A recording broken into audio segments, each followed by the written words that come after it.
सत Shri Akal ji. Easy cooking master and Punjabi culture में तुहाडा स्वागत है।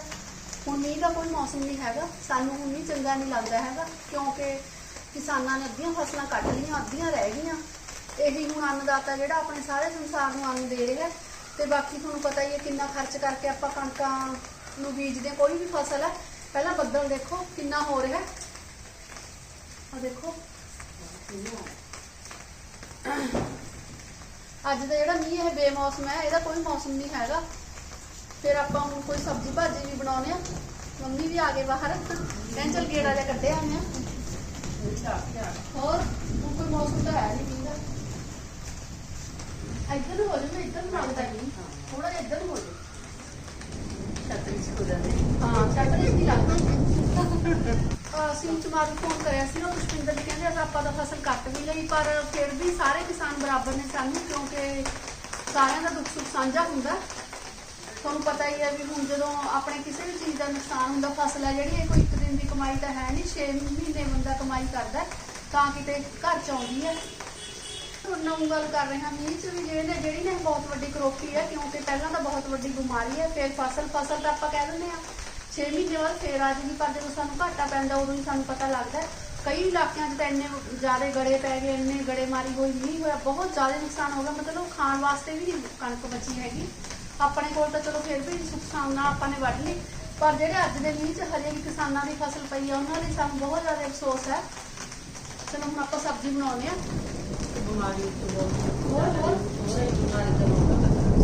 देखो बिजली बिजली बहुत ज़्यादा कड़क रही है। हाँ हाँ छतरी बाहर ही रख दें, ये भिज गई।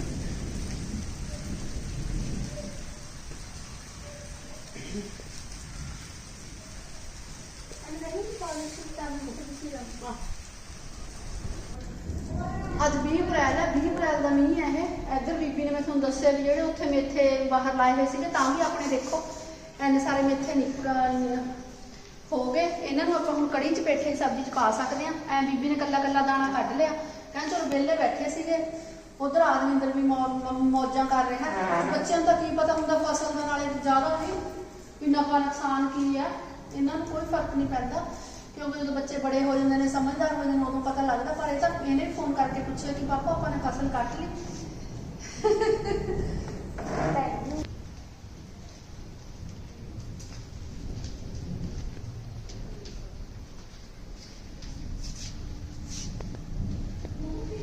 देखो जो तुम दिखाया थी मीह पहले तो बहुत घट सीगा, हुण देखो ये अज का मीह है।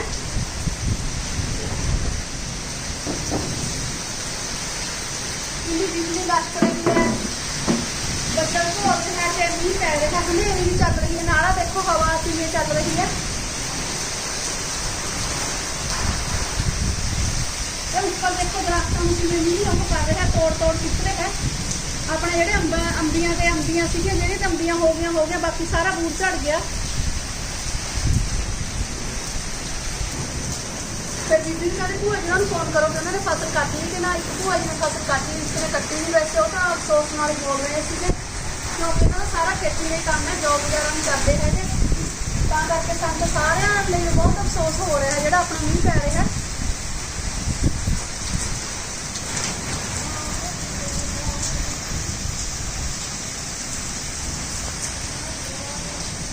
सत श्री अकाल जी। अज आप इवनिंग रूटीन शेयर कर लगे, जिहदे वास्ते सवेरे दुध नूं सारे उबाली दे रही सी, जिहदे विचों ये दुध चो अद्धा दुध बीबी ने दही जमाना, अद्धा चाह वास्ते रखना है। हुण बीबी मिल के एक डोलू दही का जमा लैणगे। ते इधर असीं ने सेवियां बनाउणियां ने, जिहदे विच असीं ने 3 किलो दुध लिया, उहदे विच इह 1 किलो 1 कौला सेवियां दा लिया, ते इस तो अद्धा असीं मिठा लवांगे। जिन्ना दुध है उस तो 3 हिस्से दी सेवियां, उस तो अद्धा असीं मिठा लवांगे।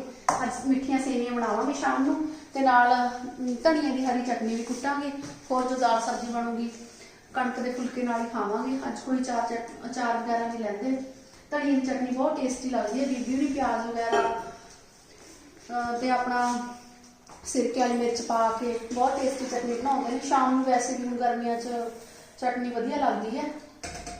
ये हम इन्होंने अपना जोड़ा चाह दुध जग फ्रिज च रख देना, ਉਹਨੂੰ ਤੁਸਕ ਚ ਪਾ ਕੇ ਗਰਮ ਕਰਕੇ ਜਾਗ ਲਾ ਦੇਣਾ। ਬੀਬੀ ਦੇ ਹੱਥ ਦਾ ਦਹੀਂ ਬਹੁਤ ਮਿੱਠਾ ਹੁੰਦਾ ਹੈ। ਪੁੱਛਿਆ ਵੀ ਬੀਬੀ ਕਹਿੰਦੇ ਵੀ ਜਦੋਂ ਵੀ ਆਪਾਂ ਨੇ ਦਹੀਂ ਜਮਾਉਣਾ ਹੈ ਤਾਂ ਦੁੱਧ ਦਾ ਜਿਹੜਾ ਬਿਲਕੁਲ ਗੁਨਗੁਣਾ ਕੇ ਰੱਖਣਾ ਹੈ, ਜ਼ਿਆਦਾ ਗਰਮ ਨਹੀਂ ਕਰਨਾ, ਜ਼ਿਆਦਾ ਠੰਡਾ ਨਹੀਂ, ਫਿਰ ਦਹੀਂ ਮਿੱਠਾ ਜਾਂਦਾ ਹੈ।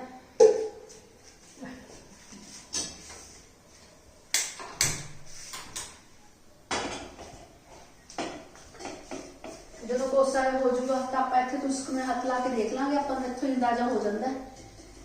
क्योंकि भारी तुसका जो गर्म होगी बस कोसा जा हो जाऊगा। इधर अपना दुध हो रहा है, दही ले, इधर अपनी सेवियां, बाकी सब्जी रोटी फिर शेयर करांगे।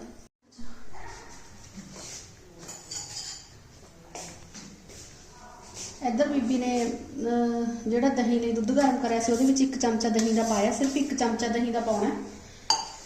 ਇੱਕ ਡੋਲੂ ਦੁੱਧ 'ਚ 1 ਚਮਚਾ ਦਹੀਂ ਦਾ ਪਾਉਣਾ, ਜ਼ਿਆਦਾ ਜਾਗ ਨਹੀਂ ਲਾਉਣਾ। ਇੱਧਰ ਤੁਹਾਨੂੰ ਨੇੜੇ ਤੋਂ ਦਿਖਾਉਂਦੇ ਦੇਖੋ। ਇਹਦੇ ਵਿੱਚ ਅਸੀਂ ਨੇ ਤੁਹਾਨੂੰ ਦੱਸਿਆ ਵੀ 1 ਕੌਲਾ ਸੇਵੀਆਂ ਦਾ ਸੀ, ਅੱਧਾ ਕੌਲਾ ਅਸੀਂ ਨੇ ਇਹ ਮਿੱਠੇ ਦਾ ਪਾਤਾ। 3 ਕਿਲੋ ਦੁੱਧ 1 ਕੌਲਾ ਸੇਵੀਆਂ ਦਾ, ਅੱਧਾ ਕਿਲੋ ਮਿੱਠਾ ਪਾ ਕੇ ਬਿਲਕੁਲ ਬੀਬੀ ਕਹਿੰਦੇ ਬਣ ਗਈਆਂ। ਹੁਣ ਆਪਾਂ ਨੇ ਇਹਨੂੰ ਬਿਲਕੁਲ ਰਿੱਝ ਗਈਆਂ, ਇਹਨੂੰ ਰਿੱਝਦੇ ਨੂੰ 7-8 ਮਿੰਟ ਹੋ ਗਏ ਨੇ ਤੇ ਹੁਣ ਇਹਦਾ ਗੈਸ ਬੰਦ ਕਰ ਦੇਣਾ ਆਪਾਂ ਨੇ। ਇਹਨੂੰ ਢੱਕ ਦੇਣਾ, ਢੱਕ ਕੇ ਨਾ ਇਹ ਭਾਫ ਵਿੱਚ ਰੱਖਣੀਆਂ ਨੇ ਆਪਣੇ ਪੂਰਾ ਅੱਧਾ ਪੌਣਾ ਘੰਟਾ। ਇਹਦੇ ਵਿੱਚ ਇਹ ਦੁੱਧ ਸੋਖਤਾ ਹੋ ਜਾਊਗਾ, ਨਾਲੇ ਬਣੀਆਂ ਤਾਂ ਇਹ ਪਈਆਂ ਨੇ ਬਿਲਕੁਲ ਇਸ ਰਸ ਜਾਣਗੇ, ਸੇਵੀਆਂ ਫੁੱਲ ਜਾਣਗੀਆਂ, ਫੁੱਲ ਕੇ ਉੱਪਰ ਆ ਜਾਣਗੀਆਂ। ਇੱਧਰ ਬੀਬੀ ਰੋਟੀ ਬਣਾਈ ਜਾਂਦੇ ਨੇ, ਪਾਈ ਜਾਂਦੇ ਨੇ, ਮੈਂ ਰਾੜ ਇੱਧਰ ਰੱਖੀ ਜਾਂਦੀ ਆ। ਤੁਸੀਂ ਲੈ ਲਓ ਮਾਸੀ ਜੀ ਗਰਮ ਗਰਮ।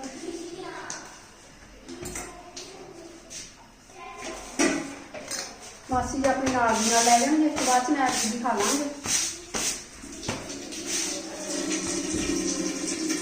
रोटी डब्बे बिल्कुल पोली रहती है।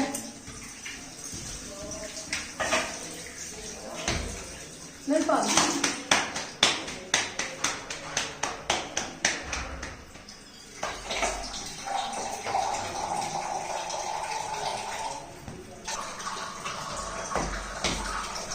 बस ऐ करके सारी रोटियां बना लेंगे ने आप इधर चुप्पड़ चुप्पड़ रखी जाने। शाम की टीम च रोटी पा ली, मैं दाल नाल खाऊंगी, बीबी सब्जी नाल खाएंगे, नाले सेवियां फुलके दे नाल आपां दाल सब्जी दे नाल चटनी भी लवांगे। ये ना असीं हरे धनिया की चटनी बनाई है, ये 1 प्याज पाया से देखो, सिरके दियां हरियां मिर्चां, प्याज, नमक पाया ते धनिया पाता। सिर्फ ये असीं 1 हरी मिर्च पाई है, मिर्च घट रखी है, टेस्टी जी थोड़ी जी बनाई है। इनू साइड ते रख लांगे, जो जरूरत होगी फिर ले लांगे।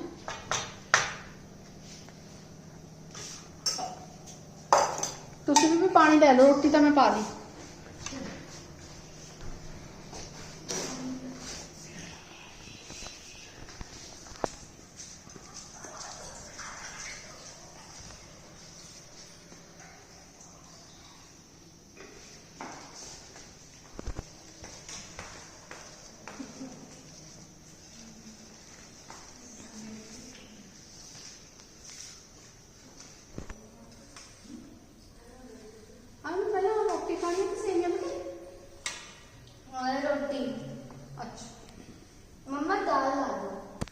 चलो ठीक है जी। शाम को बीबी ने सेवियां ते सब्जी चटनी बहुत टेस्टी बनाई है। थोड़ी साड़ी वीडियो किवें लगी सन लाइक ते कमेंट करके जरूर दस्सिओ। साडे चैनल नूं सबसक्राइब कर लिओ। आपां अगली वीडियो च फिर मिलदे हां। सत श्री अकाल।